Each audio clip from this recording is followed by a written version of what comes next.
नमस्कार दोस्तों, स्वागत है आपका एबी धार्मिक टीवी चैनल में। आज हम आपको बताएंगे देवशयनी एकादशी की ये 15 बातें आपकी आंखें खोल देगी। आइए जानते हैं विशेष जानकारी। आषाढ़ मास के शुक्ल पक्ष की हरिशयनी एकादशी देवशयनी एकादशी के नाम से भी जाना जाता है। इस दिन भगवान श्री हरि विष्णु शयन अवस्था में चले जाते हैं। आइए जानते हैं एकादशी की 15 खास बातें। पहला है, देवशयनी एकादशी के दिन से श्री हरि विष्णु पाताल लोक में राजा बलि के यहाँ पर 4 माह के लिए निवास करते हैं। भगवान ने वामन रूप में बलि से 3 पग धरती मांग कर 2 पग त्रिलोक नाप दिया था। तब बलि ने कहा कि प्रभु, अब तीसरा पग मेरा सिर ही बचा है। यह सुनकर भगवान प्रसन्न हो गए थे। तब कहा कि वरदान मांगो। तो बलि ने कहा कि आप मेरे साथ पाताल लोक में रहे।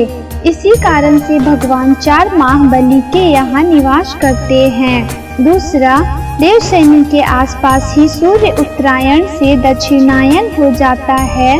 सूर्य 6 माह उत्तरायण और 6 माह दक्षिणायन रहता है। उत्तरायण देवताओं का दिन और दक्षिणायन रात्रि मानी गई है। तीसरा, चातुर्मास का प्रारंभ आषाढ़ माह में देवशयनी एकादशी से होता है और अंत कार्तिक माह में देवोत्थान एकादशी से होता है। देवोत्थान को देव उठनी और प्रबोधिनी भी कहते हैं।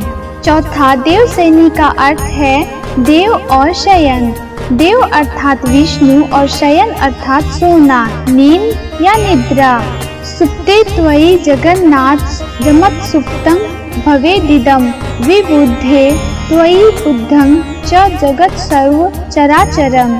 अर्थात हे जगन्नाथ जी, आपके निद्रित हो जाने पर संपूर्ण विश्व निद्रित हो जाता है। आपके जाग जाने पर संपूर्ण विश्व तथा चराचर भी जागृत हो जाते हैं। पांचवा, कहा जाता है कि जो जातक देवशयनी एकादशी का व्रत करते हैं उनके सारे दुख दर्द दूर हो जाते हैं और उनकी सारी मनोकामनाएं पूर्ण हो जाती हैं। देवशयनी एकादशी का व्रत सब व्रतों में उत्तम है। इस व्रत से समस्त पाप नष्ट हो जाते हैं। इस व्रत के करने से भगवान विष्णु प्रसन्न होते हैं।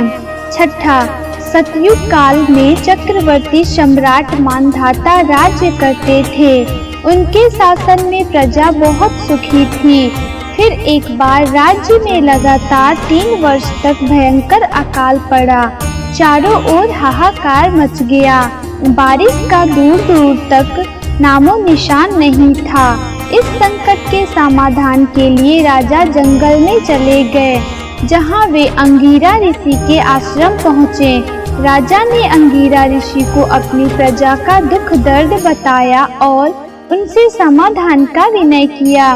राजा की बातें सुनकर अंगीरा ऋषि ने कहा कि आप राज्य में जाकर देवशयनी एकादशी का व्रत रखो।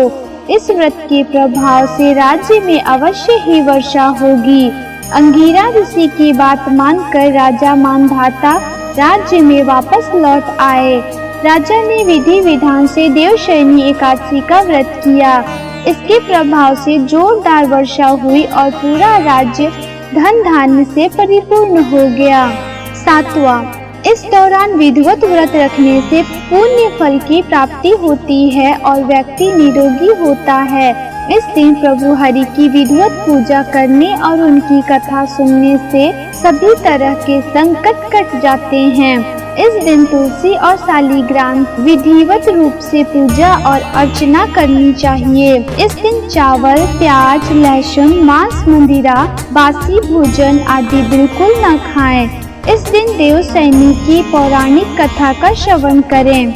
8वां, देवशयनी एकादशी का व्रत करने से सिद्धि प्राप्त होती है। यह व्रत सभी उपद्रवों को शांत कर सुखी बनाता है और जीवन में खुशियों को भर देता है।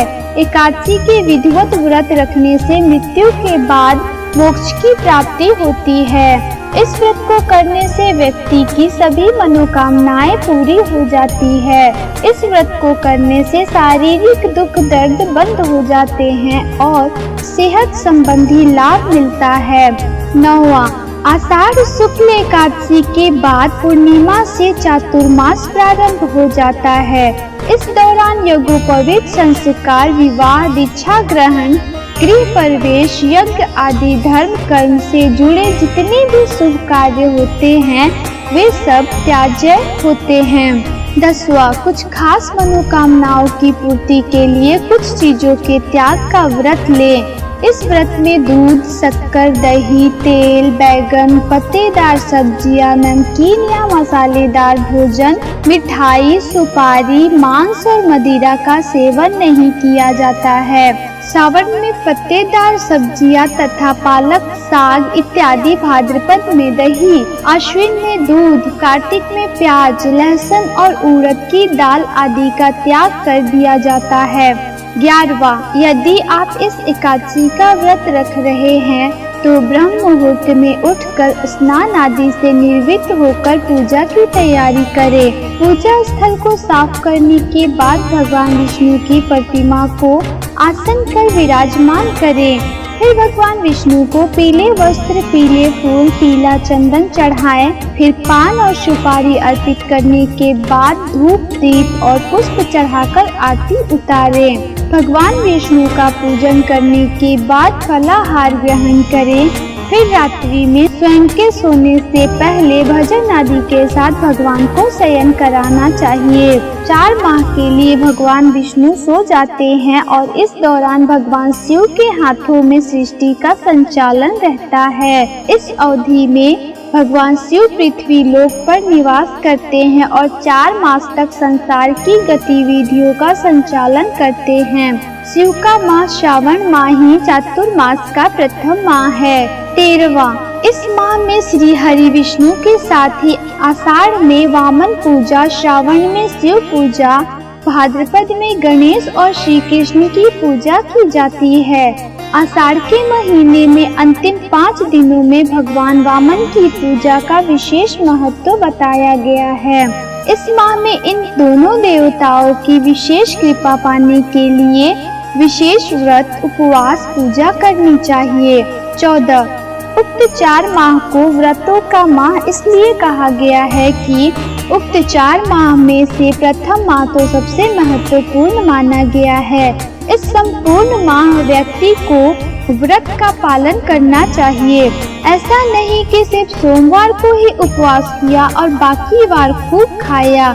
उपवास में भी ऐसे नहीं कि साबूदाने की खिचड़ी खा ली और खूब मजे से दिन बिता लिया। शास्त्रों में जो लिखा है उसी का पालन करना चाहिए। इस संपूर्ण माह फलाहार ही किया जाता है या फिर सिर्फ जल पीकर ही समय गुजारना होता है। चातुर्मास में देव पूजन, रामायण पाठ, भागवत कथा का पाठ, व्रत, दान, साधना और ध्यान करना चाहिए।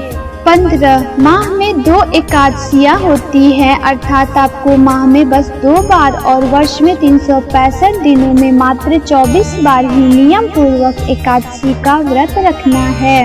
हालांकि प्रत्येक तीसरे वर्ष अधिक मास होने से 2 एकादशियां जुड़कर ये कुल 26 होती है। पुराणों के अनुसार जो व्यक्ति एकादशी करता रहता है वह जीवन में कभी भी संकटों से नहीं घिरता और उनके जीवन में धन और समृद्धि बनी रहती है। आशा करती हूँ आपको ये जानकारी पसंद आई होगी। धन्यवाद।